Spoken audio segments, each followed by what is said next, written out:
Hello guys, welcome to my channel Desi English classes. तो guys, आज हम लोग इंपरेटिव सेंटेंस में एक बहुत ही इंपॉर्टेंट टॉपिक के बारे में डिस्कस करने वाले हैं, जो कि है यूज ऑफ मेक। ध्यान दीजिएगा, ये use of make imperative sentence में या कई जगहों पर कॉजेटिव वर्ब के रूप में यूज होता है, और इसका जो ट्रांसलेशन होता है वो थोड़ा कठिन टाइप का होता है। ठीक है ना, थोड़ा डिफिकल्ट होता है। इसके कॉन्सेप्ट को समझना बहुत ही जरूरी है। यदि आप इसके कॉन्सेप्ट को एक बार समझ जाते हैं तो आप इसको बहुत ही इजिली क्या कर सकते हैं, ट्रांसलेट कर सकते हैं। ठीक है, और यदि आप नहीं समझते हैं तो आप इसे कभी भी ट्रांसलेट नहीं कर पाएंगे अच्छे से। तो ध्यान दीजिएगा, देखिएगा, आपके समझने के लिए हमने कुछ लाइंस यहाँ पे लिख दिया है। देखिए, लिखा है यूज ऑफ मेक, यानी कि मेक का प्रयोग। अब देखिएगा, ये मेक का प्रयोग हम कैसे करते हैं सेंटेंस में कॉजेटिव वर्ब के रूप में, वो यहाँ पे देखिएगा लिखा है, जब वाक्य का कर्ता, ठीक है ना, किसी कार्य को खुद नहीं करता है। ध्यान दीजिएगा, जब वाक्य का जो कर्ता है वो किसी कार्य को खुद नहीं करता है। ठीक है ना, कर्ता कौन होता है? वाक्य का कर्ता, यानी कि सेंटेंस में कार्य जो हो रहा है उसको जो चीज कर रहा है। जैसे मान लीजिए घोड़ा घास खा रहा है, तो घास खाने का कार्य कौन कर रहा है? घोड़ा। मैं पढ़ा रहा हूं तो पढ़ाने का कार्य मैं कर रहा हूं, तो मैं करता हो गया और घोड़ा करता हो गया। तो इस तरह से सेंटेंस में लिखा है, जब वाक्य का जो कर्ता होगा वो किसी कार्य को खुद नहीं करता। ठीक है ना, आगे देखिएगा, बल्कि वह उस कार्य को किसी दूसरे से कराता है। वह उस कार्य को किससे कराता है? किसी दूसरे से कराता है। ठीक है ना, अब खुद नहीं करेगा, किसी दूसरे से कराएगा। तो लिखा है, और उस कार्य को करने में दो व्यक्ति या वस्तुएं शामिल हो। यानी कि अब देखिए, एक तो वो खुद नहीं करेगा, दूसरे से कराएगा, और उसको करने में दो व्यक्ति या दो वस्तुएं शामिल हो। तो मेक का प्रयोग कॉजेटिव वर्ब के रूप में होता है। ठीक है ना, अब देखिएगा, ऐसे वाक्यों में हंसाना, रुलाना, खेलाना, दौड़ाना, नचाना जैसी क्रियाएं आती हैं।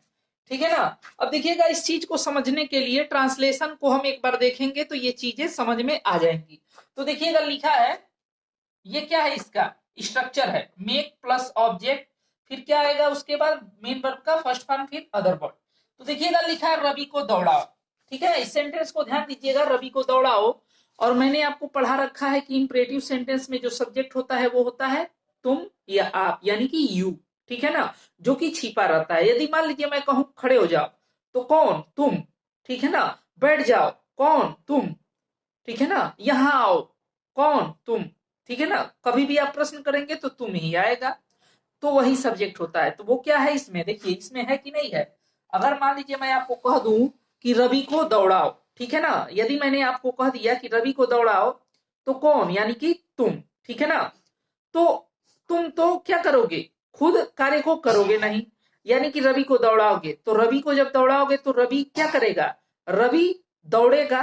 ठीक है ना, तुम रवि से कहोगे और रवि दौड़ेगा, यानी कि तुम उस कार्य को खुद नहीं करोगे, उस कार्य को कोई और करेगा। तो ध्यान दीजिएगा, लिखा है रवि को दौड़ाओ। ठीक है ना, तो देखिएगा यहाँ जो है कि रवि सब्जेक्ट नहीं है।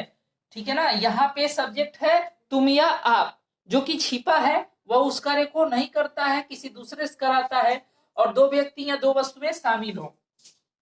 तो ध्यान दीजिएगा, रवि को दौड़ाओ। तो ध्यान दीजिएगा, यहाँ पर सबसे पहले हम लिख देंगे मेक, फिर ऑब्जेक्ट रहेगा रवि। ठीक है ना, और क्या है? वर्ब का फर्स्ट फॉर्म, यानी कि रन, मेक रवि रन। फिर है अपने भाई को समझाओ। ध्यान दीजिएगा, यानी कि यदि मान लीजिए मैंने आपसे कह दिया अपने भाई को समझाओ, तो यानी कि तुम खुद नहीं समझोगे, तुम अपने भाई को समझाओगे। तो इसको हम ऐसे बनाएंगे मेक, और मेक के बाद क्या रहेगा? ऑब्जेक्ट, यानी कि your brother, make your brother. फिर रहेगा अंडरस्टैंड, क्या रहेगा? अंडरस्टैंड। ध्यान से समझिएगा, फिर है उसे मत नचाओ। उसे मत नचाओ, यानी कि मान लीजिए मैंने आपसे कह दिया कि उसे मत नचाओ, तो अब ध्यान दीजिएगा, मैंने आपसे तो कहा, तो आप तो नाचेंगे नहीं और न ही उसे नचाएंगे। ठीक है ना, एक ध्यान दीजिएगा, यानी कि आप उसे मना करेंगे और वह नहीं नाचेगा या नहीं नाचेगी। ठीक है ना, कहने का मतलब है आप कार्य को नहीं करेंगे, आप करता है लेकिन उस कार्य को नहीं करेंगे, बल्कि उस कार्य को दूसरे से कराएंगे। यानी कि मैंने कह दिया उसे मत नाचाओ, तो आप उसे कहेंगे मत नाचो, और वो नहीं नाचेगा। ठीक है ना, तो ध्यान दीजिएगा, लिखा है उसे मत नचाओ, तो हो जाएगा डोंट। देखिएगा, मत की इंग्लिश डू नॉट हो जाएगी, डू नॉट या डोंट। और फिर क्या रहेगा, स्ट्रक्चर को फॉलो करेंगे तो रहेगा मेक, और मेक के बाद रहेगा उसे, यानी कि हिम या हर, हम दोनों में से कोई एक यूज कर सकते हैं। लड़की है तो हर और लड़का है तो हिम। फिर है डांस, यानी कि वर्ब हो जाएगा dance, don't make him dance. फिर इसी तरह से उसे उसकी गलती महसूस कराओ, ध्यान दीजिएगा, उसे उसकी गलती महसूस कराओ, यानी कि अब जरा ध्यान से समझिएगा, मैंने आपसे कह दिया कि उसे उसकी गलती महसूस कराओ, तो आप तो इसमें कुछ नहीं करेंगे, मतलब इस सेंटेंस में आपका तो कोई काम नहीं है। आपको करना क्या है, खुद नहीं करना है उस कार्य को, बल्कि दूसरे से कराना है। वही चीज मैंने यहाँ पे लिखा है, ठीक है ना, उसे दूसरे से कराना है।